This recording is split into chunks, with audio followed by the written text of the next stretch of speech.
नमस्कार, पहाड़ प्रभात देख रहे हैं आप और आपके साथ मैं हूं कौशल सेठ। बुलेटिन की शुरुआत करेंगे इस वक्त की बड़ी खबर के साथ।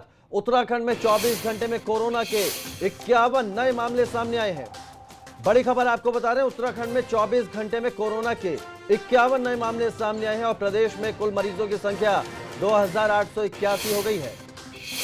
बड़ी खबर आपको बता रहे हैं, उत्तराखंड में 24 घंटे में कोरोना के 51 नए मामले सामने आए हैं और प्रदेश में कुल मरीजों की संख्या 2881 हो गई है। राज्य में अब तक 41 मरीजों की संक्रमण से मौत हो चुकी है।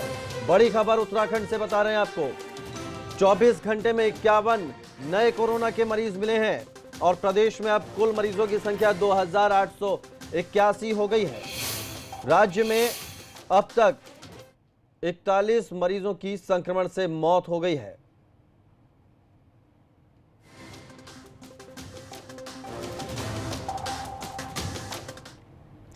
आज से उत्तराखंड की चारधाम यात्रा शुरू होने जा रही है। एक तरफ बद्रीनाथ धाम में तीर्थ पुरोहित यात्रा की तैयारियां पूरी कर चुके हैं, तो वहीं केदारनाथ धाम में तीर्थ पुरोहित अभी भी यात्रा के विरोध में हैं। उनका कहना है कि केदारनाथ धाम और यात्रा पड़ावों पर इंतजाम पूरे नहीं है, ऐसे में यात्रा शुरू करना ठीक नहीं है। तो वहीं गंगोत्री धाम के तीर्थ पुरोहित भी यात्रा के विरोध में हैं। चलनी चाहिए क्योंकि हमारा रोजगार यात्रा से ही है। तो दो तस्वीरें हम आपको दिखा रहे हैं। आज से चारधाम यात्रा शुरू होनी है। बद्रीनाथ धाम में तैयारियां पूरी कर ली गई हैं, लेकिन केदारनाथ धाम में जो तीर्थ पुरोहित हैं वो अभी इसके विरोध में हैं। उनकी ये दलील है कि अभी ना तो केदारनाथ धाम में और ना ही यात्रा पड़ावों पर कोई तैयारियां पूरी हैं, ऐसे में यात्रा शुरू करना ठीक नहीं है। तो वहीं गंगोत्री धाम में भी तीर्थ पुरोहित यात्रा को शुरू करने का विरोध कर रहे हैं। हमने बद्रीनाथ मंदिर में यात्रियों के दर्शन की और जो सोशल डिस्टेंसिंग की बात हुई है, पूरा एक नक्शा खाका बना लिया है और लोग आएंगे, दर्शन करेंगे, दर्शन करके मंदिर से बाहर जाएंगे। पूरा ध्यान रखा जाएगा। पूरी धर्मशालाएं देखिए आप बंद पड़ी हुई हैं। रास्ते में जो है कोई दुकान चालू नहीं है, रास्ते में शौचालय की व्यवस्था नहीं है, स्वास्थ्य की कोई व्यवस्था नहीं है। लेकिन आज प्रशासन ज़बरदस्ती इस कोरोना महामारी को देखते हुए यात्रा चालू करना क्यों चाहती हैं। हम अभी भी बाबा से ये प्रार्थना करते हैं कि यात्रा जो है अभी फ़िलहाल इस कोरोना महामारी के चलते हुए बंद रहे और हम चारों धामों के लोग जब तक हम लोग आपस में मिल बैठ कर के एक बैठक वो नहीं करेंगे तय, तब तक मैं प्रशासन से यही चाहता हूं कि आप तब तक जो है यात्रा यहां पर बंद हो। और इस वक्त एक बड़ी खबर आ रही है, नैनीताल हाई कोर्ट पहुंचा है कोरोनिल का मामला। बड़ी खबर आपको बता रहे हैं, नैनीताल हाई कोर्ट पहुंचा है कोरोनिल का मामला। कोरोनिल के खिलाफ हाई कोर्ट में याचिका दाखिल की गई है। असिस्टेंट सॉलिसिटर जनरल को नोटिस भेजा गया है। आज इस मामले की सुनवाई होगी। तो बड़ी खबर आपको बता रहे हैं, नैनीताल हाई कोर्ट में पहुंचा है कोरोनिल का मामला। कोरोनिल के खिलाफ हाई कोर्ट में एक याचिका दाखिल की गई है। आज इस मामले में सुनवाई होगी। तो लगातार कोरोनिल दवा को लेकर सवाल उठ रहे थे और अब यह मामला नैनीताल हाई कोर्ट में पहुंचा है।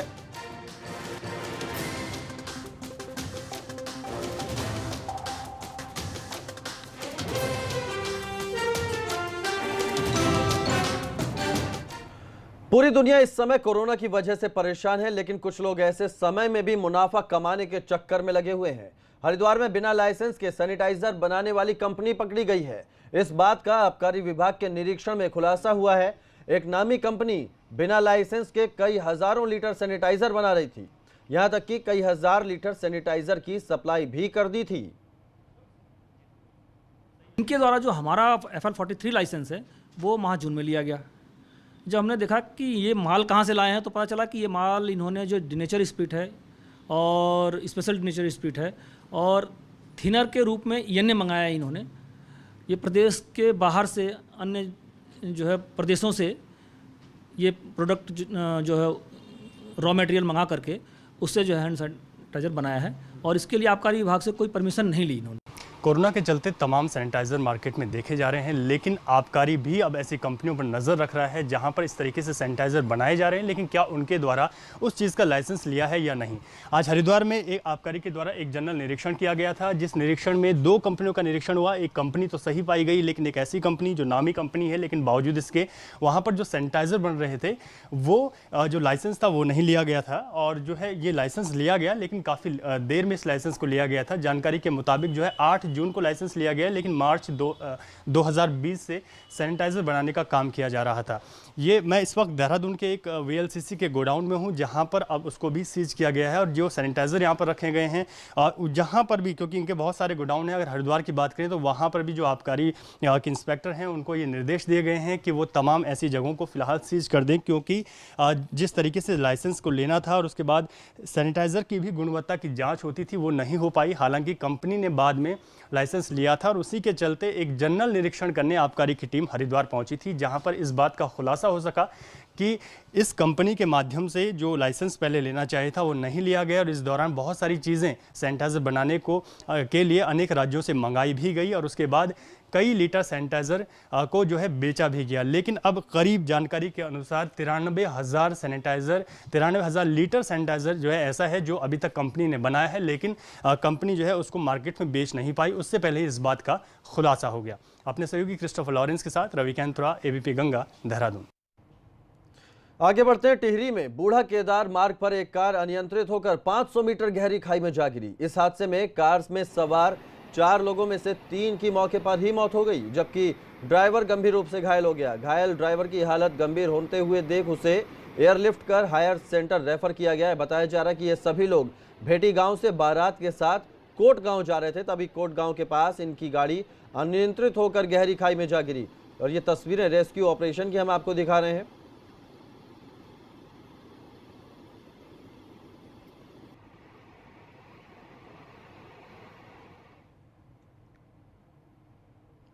उत्तराखंड के पूर्व CM हरीश रावत महंगाई और उनके खिलाफ दर्ज हुए मुकदमे को लेकर राजभवन के बाहर धरना देने जा रहे थे, लेकिन पुलिस ने बैरिकेडिंग लगाकर उनको पहले ही रोक लिया। हरीश रावत ने सरकार पर जमकर हमला बोलते हुए कहा कि पूर्ण रूप से सरकार विफल हो गई है, जिससे जनता पूरी तरह से त्रस्त है।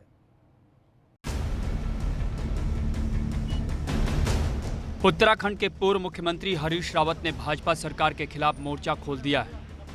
महंगाई के खिलाफ हरीश रावत ने धरना दिया तो उनके खिलाफ मामला दर्ज हो गया। पुलिस ने दलील दी कि हरीश रावत ने डिजास्टर मैनेजमेंट एक्ट का उल्लंघन किया था, मगर हरीश रावत भी कहां हार मानने वाले हैं। सुबह होते ही जैसे ही हलचल बढ़ी, हरीश रावत अपने हाथ में ये मूढ़ा लेकर राजभवन की तरफ कूच करने लगे। दरअसल हरीश रावत ने सबसे पहले ABP गंगा से खास बातचीत में ही कहा था कि वो सरकार के एक्शन के खिलाफ राजभवन में अकेले ही धरने पर बैठेंगे, मगर पुलिस ने हरीश रावत को बैरियर लगाकर रास्ते में ही रोक लिया। इससे नाराज हरीश रावत सड़क पर ही धरने पर बैठ गए। सर हमारी मजबूरी नहीं, यदि यहाँ पर रोका गया मुझको तो फिर ये दिन भर चलता रहेगा जब तक मैं वहाँ नहीं पहुँचूंगा। सर मैं इस स्थान से हटूंगा नहीं, या तो मुझको जो है गिरफ्तार करिए। हरीश रावत ने प्रदेश सरकार पर तानाशाही रवैया अपनाने का आरोप लगाया है। एक प्रतीकात्मक विरोध था मेरा कि आप लोकतंत्र की हत्या कर रहे हैं, और जब मैं आया तो मैं हाथी बड़कला से अकेले चल करके, एक लोग जो गाड़ी में ला रहे थे वो लोग थे, और मैं अपना मोड़ा खुद लेकर के बड़ा आगे विजयनगर के पास में मुझे पुल पर रोक दिया गया। हरीश रावत का आरोप है कि उनके खिलाफ सोशल डिस्टेंसिंग का झूठा मामला दर्ज किया गया है, जबकि कहीं पर भी सोशल डिस्टेंसिंग का उल्लंघन नहीं हुआ है। मैं क्वारंटाइन से निकला था तो बाहर धन्यवाद देने शिव जी को मैं रायपुर गया, और कार्यकर्ताओं से मैंने कहा भाई बैलगाड़ी में ले जाओ ताकि मैं जो है वहाँ भगवान शिव को धन्यवाद दे सकूं। अकेले गया था तब। अभी कुछ रोज पहले ही देहरादून में कांग्रेस प्रदेश अध्यक्ष प्रीतम सिंह समेत पार्टी के कई बड़े नेताओं के खिलाफ मामला दर्ज हुआ था। अभी एक रोज पहले हरीश रावत के खिलाफ भी ऐसी ही कार्रवाई हुई, मगर कांग्रेस सवाल पूछ रही है कि सिर्फ मुकदमे विपक्ष के नेताओं पर ही क्यों हो रहे हैं। भाजपा प्रदेश अध्यक्ष बंशीधर भगत कुछ दिनों पहले रामनगर में लोगों की भीड़ के बीच पहुंच गए थे। उन पर सरकार ने कोई एक्शन क्यों नहीं लिया? सतपाल महाराज को लेकर भाजपा सरकार क्यों खामोश रही? मैं तो एक साधारण इंसान हूँ, शस्त्र विहीन, अस्त्र विहीन, धन विहीन, बस केवल मन के भाव हैं।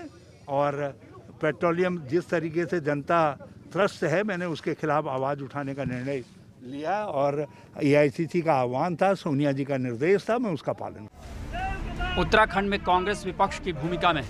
जाहिर है जनता से जुड़े मुद्दों को उठाने के काम भी विपक्ष की जिम्मेदारी है। जिस तरह से विपक्ष के नेताओं पर मुकदमे दर्ज हुए हैं, उसे हरीश रावत लोकतंत्र की हत्या करार दे रहे हैं। लोकतंत्र की जिस तरीके से उत्तराखंड में हत्या हो रही है, उसके प्रति लोगों का ध्यान जाए, लोगों की आवाज़ बुलंद हो। बात बढ़ते बढ़ते यदि सोशल डिस्टेंसिंग का पालन नहीं हो पा रहा तो इसके लिए हरीश रावत दोषी नहीं है, इसके लिए दोषी त्रिवेंद्र सिंह रावत। बढ़ती महंगाई के विरोध में विपक्ष इन दिनों सूबे की त्रिवेंद्र सरकार के खिलाफ सड़क पर है। सूबे में अलग अलग जगह पर प्रदर्शन हो रहे हैं।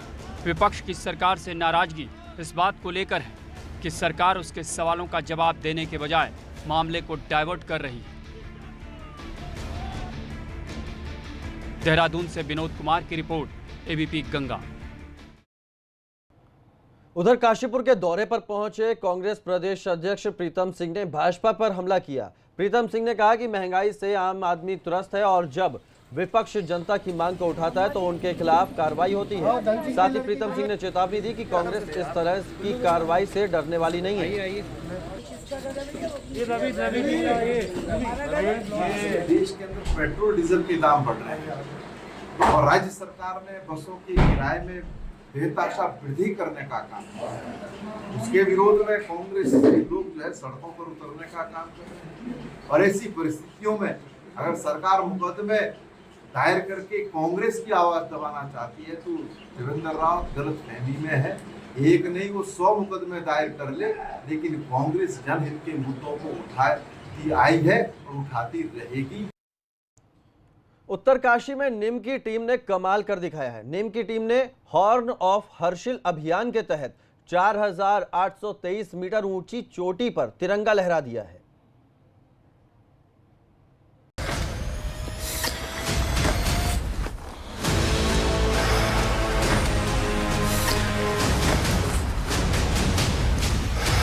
पहाड़ों की इन गगनचुंबी चोटियों को छूने की चाहत शायद ही किसी पर्वतारोही की न होती। पहाड़ों की खतरनाक चोटियों तक पहुंचना जितना रोमांचकारी, उससे कहीं ज्यादा खतरनाक। नेहरू पर्वतारोहण संस्थान उत्तरकाशी के दल ने हॉर्न ऑफ हर्षिल अभियान को पूरा कर तिरंगा लहरा दिया। निम के 5 सदस्यों ने 4823 मीटर ऊंची अनांग चोटी को फतह कर लिया है। इस मिशन का नेतृत्व निम के प्रिंसिपल कर्नल अमित बिष्ट ने किया। On 28th at 9:30 we have reached Harsil Horn. Harsil Horn 2 to my right, and we are on the top of Harsil Horn 1. And this is the first ascent, and our 5 team members we have climbed here. 21 नवंबर 2019 को horn of Harsil अभियान शुरू किया गया था, लेकिन इस दौरान लगातार बर्फबारी और खराब मौसम रोड़ा बना रहा। इस साल अभियान को निम के प्रधानाचार्य कर्नल अमित बिष्ट ने फिर से शुरू किया।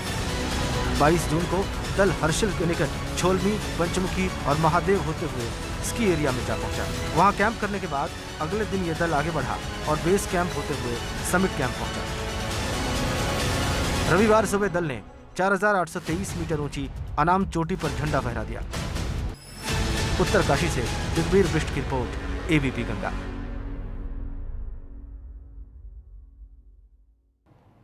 एक छोटे से ब्रेक लिए रुक रहे हैं, फौरन वापस लौटते हैं।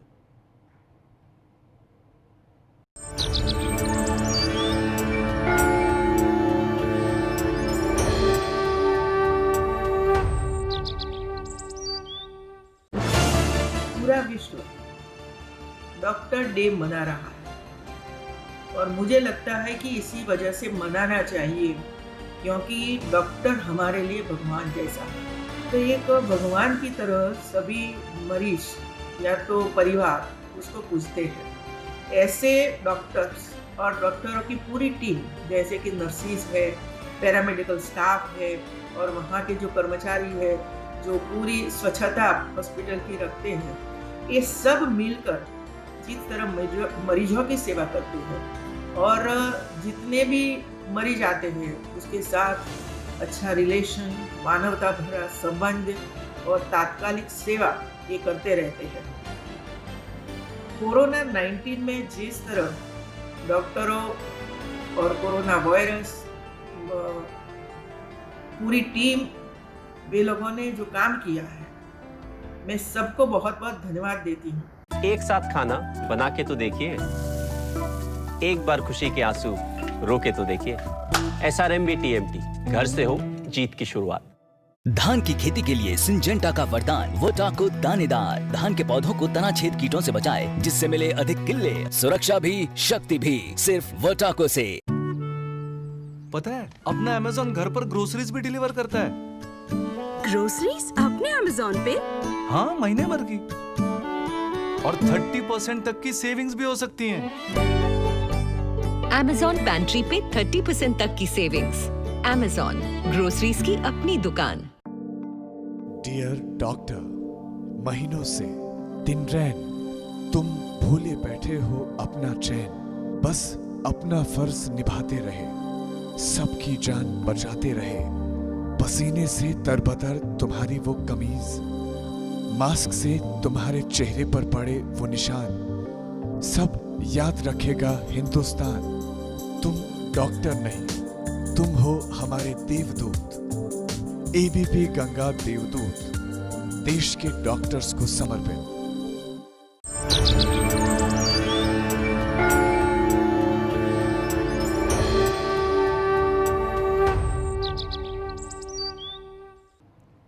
ब्रेक के बाद स्वागत है आपका। नेपाल के साथ भारत की तनातनी का असर पिथौरागढ़ में सीमावर्ती इलाकों में साफ देखा जा सकता है। ABP गंगा ने आपको सबसे पहले दिखाया था कि कैसे नेपाल ने महाकाली नदी के पार अपनी सेना की तैनाती बढ़ा दी है। तो वहीं अब ऐसे तमाम स्थानों पर आवाजाही बंद है जहां से लोग भारत और नेपाल के बीच आया जाया करते थे। मैं उसी निर्माणाधीन राष्ट्रीय राजमार्ग पर हूं जिसको लेकर चीन आपत्ति जता रहा है। चीन का कहना यही है कि ये राजमार्ग, ये जो एक बड़ा मार्ग भारत बना रहा है बॉर्डर पर, इसको नहीं बनाना चाहिए। मैं आपको 2-3 चीज़ें इसी निर्माणाधीन मार्ग से दिखाऊंगा। ये इधर ये महाकाली नदी है, उसके दूसरी तरफ नेपाल है। तो इधर हम भारत में खड़े हैं और उधर का हिस्सा नेपाल है। ये नेपाल देश है और ये भारत देश है। तो ये बीच में महाकाली नदी, जैसा मैंने पहले भी बताया कि ये डिमार्केशन करती है, इस सरहद को तय करती है महाकाली नदी, एक तरफ भारत और एक तरफ नेपाल। और ये सुनसेरा गांव है जहां से ये नदी आ रही है सामने नेपाल से। ये नेपाल की नदी का ये बरती घाट पर ये संगम हो रहा है महाकाली नदी में। और ये किंतोला से थोड़ा आगे और पांगला से थोड़ा पहले एक जगह है, ये बहुत खूबसूरत जगह है। और ये वही निर्माणाधीन मार्ग है जो लिम्पियाधुरा और काला पानी और लिपू लेक को जोड़ता है। इसी को लेकर चीन की बहुत भयानक आपत्ति है कि ये नहीं बनना चाहिए, और इसीलिए वो नेपाल को उकसा रहा है कि वो इस मार्ग को ना बनने दे। इसी के लिए मैं एक चीज़ और बताऊंगा कि चूंकि आजकल तनाव है, और मेरे सामने वो एक सीमेंट का आप गुंबद देख रहे होंगे, कंक्रीट का गुंबद है, और उस गुंबद में एक तार जुड़ा था। और वो तार उधर जो सुनसेरा गांव से जो नदी आई है, तो उस पर वो पार होकर वो वहाँ नेपाल के एरिया में जाता था। वहाँ भी एक ऐसा ही कंक्रीट का एक पिलर खड़ा है जिसमें वो तार कनेक्ट होता था। तो इस तार से सुनसेरा गांव और जो इसकी पहाड़ी के पीछे जो बसे हुए और भी गांव हैं, उनकी आवाजाही इधर होती थी और वो आकर अपना व्यापार और करते थे, अपना बाजार करते थे, और वो भारत के लगातार संपर्क में रहते थे। लेकिन पिछले दिनों से जिस तरह से ये तनाव हुआ है और नेपाल ने नक्शा पास किया है और यहाँ पर लिम्पियाधुरा, लिपू लेक और काला पानी को अपने नक्शे में दिखा दिया है, पिथौरागढ़ के और भी बहुत बड़े हिस्से को अपने नक्शे में दिखा दिया है। तो पिछले कई दिन से ये पहली बार हुआ है कि ये तार हटा दिया गया है, वायर हटा दी गई है। अपने सहयोगी कैमरामैन प्रमोद वाजपेयी के साथ निर्माणाधीन मार्ग लिम्पियाधुरा से अजीत सिंह राठी। आगे बढ़ते हैं। टिहरी जिले में ही अब कोरोना सैंपल की जांच हो सकेगी। इसके लिए नई टिहरी और नरेंद्र नगर अस्पताल में 2 ट्रूनेट मशीनें लगाई गई हैं। 1 घंटे में ये मशीन 2 सैंपल की जांच रिपोर्ट दे सकती है। टिहरी जिले में कोरोना संक्रमण के बढ़ते मामलों के बाद सैंपल्स की संख्या भी तेजी से बढ़ी है। अभी तक जिले से 4000 सैंपल जांच के लिए भेजे गए हैं, जिसमें से करीब 150 सैंपलों की रिपोर्ट आना बाकी है। वो है कि सैंपल 1 घंटे के अंदर सैंपल का रिजल्ट आ जाता है और ट्रू नॉट मशीन में जो नेगेटिव आता है वो ट्रू नेगेटिव होता है, और अगर पॉजिटिव आता है तो इसको हम फिर RT-PCR से सैंपल भेज के फिर कंफर्म करते हैं। तो हमें जल्दी में 1 घंटे में हमें 2 रिपोर्टें आ जाती हैं, तो हम दिन भर अगर करते हैं तो हमें 17-18 रिपोर्टें दिन भर में, या ज़्यादा करें तो 30 रिपोर्टें भी आ सकती हैं।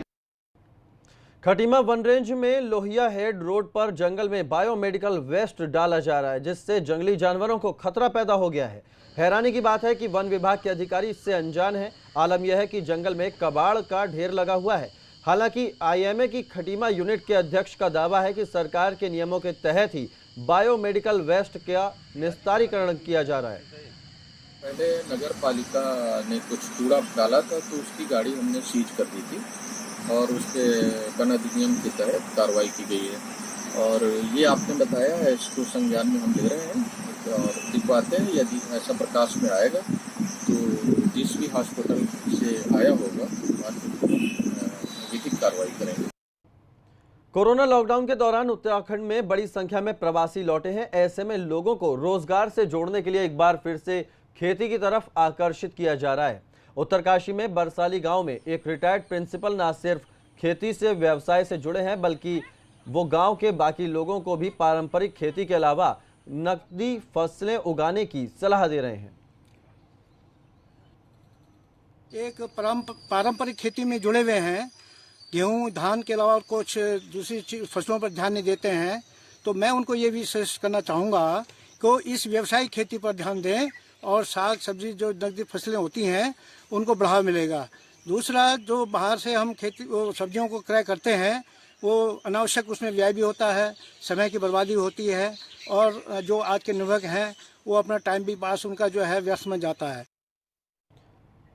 टिड्डी दल को लेकर अल्मोड़ा में भी अलर्ट है। अल्मोड़ा जिले की 95 न्याय पंचायतों में से ज्यादातर क्षेत्र में खेती होती है। किसानों की फसलों को नुकसान न हो, इसके लिए कृषि विभाग चौकन्ना हो गया है।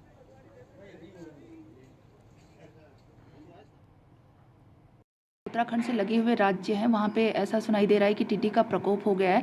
तो उसके लिए हमारे जनपद में जो है जनपद राहत आपदा दल का गठन किया जा चुका है। किसानों को और जो भी हमारे सहायक कृषि अधिकारी और जो भी अन्य रेखी विभागों के अधिकारीगण हैं उनको जागरूक किया जा रहा है। इसमें हम KVK और VPCAS के वैज्ञानिकों की भी मदद ले रहे हैं। रामनगर में कॉर्बेट की सीमा से लगे सुंदरखाल गाँव के ग्रामीण परेशान है।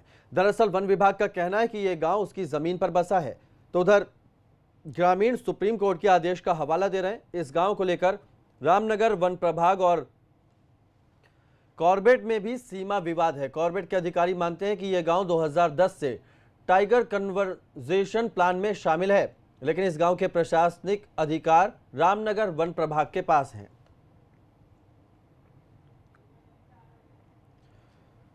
तो सुंदरखाल के जो गांव के ग्रामीण हैं वो परेशान हैं।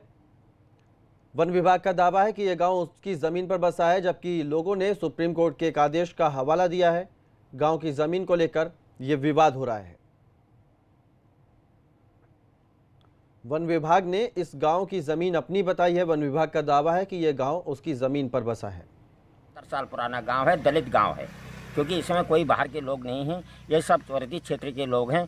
और ये सरकार ने हमें हमेशा यही राजनीति की यूज करके हमको अभी तक हमारे साथ गुमराह किया है, और हमें ये समझ में नहीं बैठा, हमको ये भय पड़ा रहा है कि हमारे साथ क्या ये सरकार करने जा रही है कि जो अभी तक हमारे साथ किसी प्रकार का कोई फैसला हमारे बीच में नहीं आ पाया है। कुछ और खबरों का रुख करते हैं फटाफट अंदाज में। कोटद्वार में यूथ कांग्रेस के कार्यकर्ताओं का प्रदर्शन, कांग्रेस नेताओं पर दर्ज हुए मुकदमे वापस लेने की मांग। काशीपुर में भारतीय किसान यूनियन के कार्यकर्ताओं का धरना, पीएम मोदी को ज्ञापन भेजकर की किसानों का लोन माफ करने की मांग। चंपावत के व्यापारियों का पैसा नेपाल के व्यापारियों के पास फंसा, उधार की वसूली के लिए व्यापारियों ने केंद्र सरकार और नेपाल राजदूत को भेजा ज्ञापन। पौड़ी में सीएम स्वरोजगार योजना के लिए शुरू हुए इंटरव्यू, 47 आवेदनकर्ताओं में से 45 आवेदक इंटरव्यू के लिए पहुंचे, 31 लोगों का चयन। कोरोना लॉकडाउन की वजह से उत्तराखंड में पुलिस का काम पेंडिंग, 80 से ज्यादा बड़े बदमाशों की धरपकड़ का काम अटका।